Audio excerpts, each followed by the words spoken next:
George's Gaming Guide. Today, as you can see, I'm going to be building the UCS Red 5 X-Wing. This is the next episode in the next few weeks, which is going to be the UCS models being built. So this is following from last week's UCS Tie Fighter. We're going to be building this set with my dad, and to be completely honest, I am really excited to get building this this UCS set, the Red 5 X-Wing.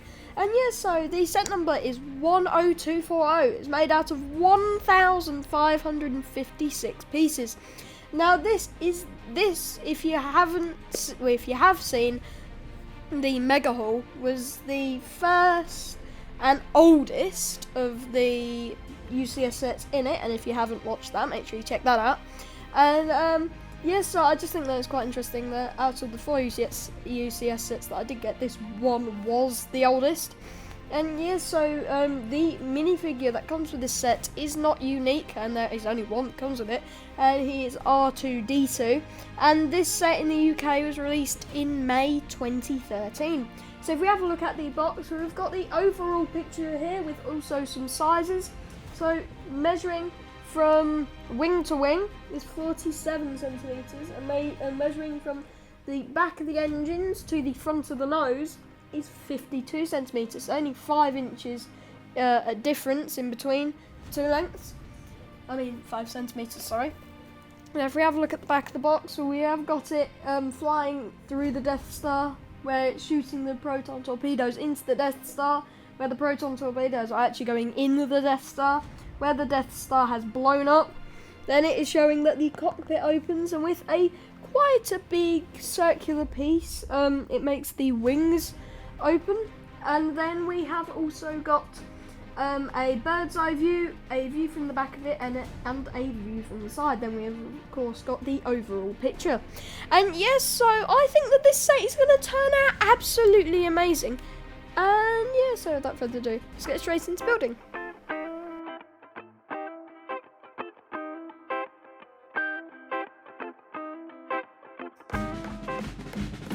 So I just thought that I would show you all of the bags that are in the set. They're an absolutely ridiculous amount of bags. I think it's something like 10 sets, so it's absolutely ridiculous.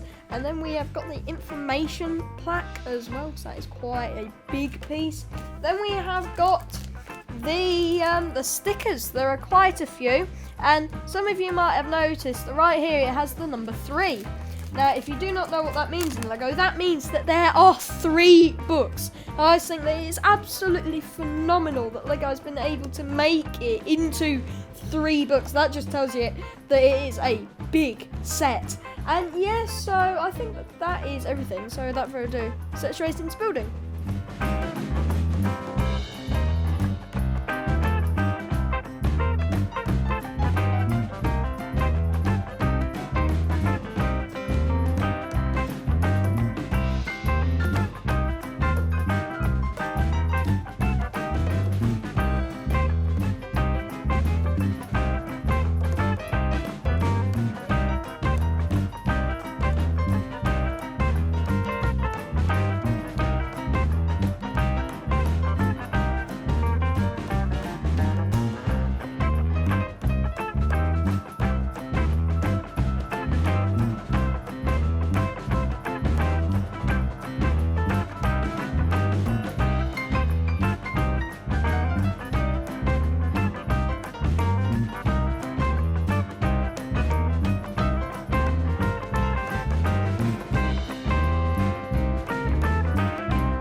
this is the finished model, and all in all, I do really like it. I think that it looks absolutely amazing.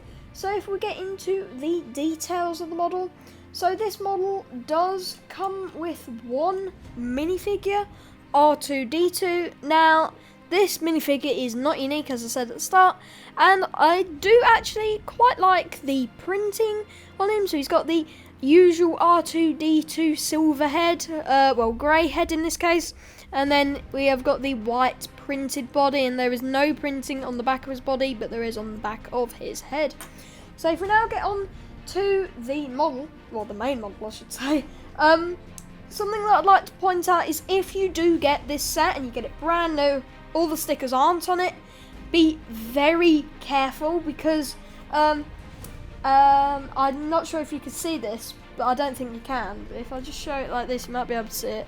There's marks all on here, so if you don't get it right the first time, like exactly right, and you want to change it, there are going to be marks left on the cockpit, and I really think that that is quite disappointing, actually, that just by taking the sticker back off, the glue goes back, it stays on the model, so it almost ruins the cockpit, and I just think that is, well, the cockpit canopy I should say, and yes, I just think that that is quite disappointing, actually, that you have to get it right first try, because a lot of people won't get it right, and it will just ruin the cockpit. So if you do get this set brand new, no stickers on it, be very careful when you're doing the cockpit, because you need to get it done first try. And yeah, so if we have a look at the rest of the model, so we have got the stand with the plaque on, which has got all of the information on, and it is a almost fully Technic stand, as they usually are. So then for the wings, they do raise. Now it does happen a bit slowly, but the wings raise into attack mode when you move this almost like dial, and then you can just move them back down as well. I do think that is quite cool. And then we have got the engines. Now the engines are ridiculously detailed in the grand scheme of things. It is absolutely ridiculous how detailed they are. I mean, there must be like 20 or 30 or so pieces that just go into each engine. I just think that that is absolutely ridiculous for 20 or 30 pieces, probably more than that, maybe almost 40 pieces, just to go into each engine, and there is 4, so it is quite a bit. And yeah, so then if we have a look at the rest of the model, so there is a lot, well, a reasonable amount of printing on this model. So we've got a sticker there, a sticker there, then we have got the same on this side, but a different type of sticker here. Then we've got another sticker there, much similar to this side. And then on the bottom, again, we have got 2 stickers as well. And then we have the overall model, which, in my opinion, is absolutely incredible. There's not actually a lot of playability other than the character moving, the cockpit opening, and the wings moving. And then for displayability, this set is perfect. It is fantastic for displayability. And really, if you are just starting Lego, I would not go for this set. This is definitely a set for if you've been doing Lego for about a year or so and you're getting pretty good. I would definitely get this set then instead of when you're just starting, because if you're just starting you might struggle with it a bit, because some of the bits are a bit difficult to get on and put together and stuff like that. And yeah, so all in all, I do think that this model is absolutely amazing. It really blew me away on how detailed and how good this model is. And also another thing that I meant to say is the stickers on it seem ridiculously thin. It's almost like it always feels cheap. And then the instruction manuals, the pages, they don't feel like normal Lego pages. So I don't know if it's just how they were doing it at the time and the technology that they had at the time. But it just felt really cheap, like the book and the stickers, but all the Lego felt fine.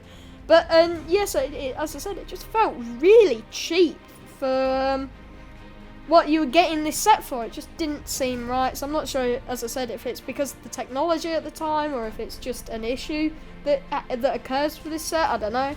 And yeah, so other than that, this set is pretty much perfect. And as I said, I'm blown away with this set. And yeah, so thank you for watching. See you next time. So, if you enjoyed this video, make sure that you like, subscribe, and leave a comment on what you think about the set. And next Sunday's video is going to be the MTT.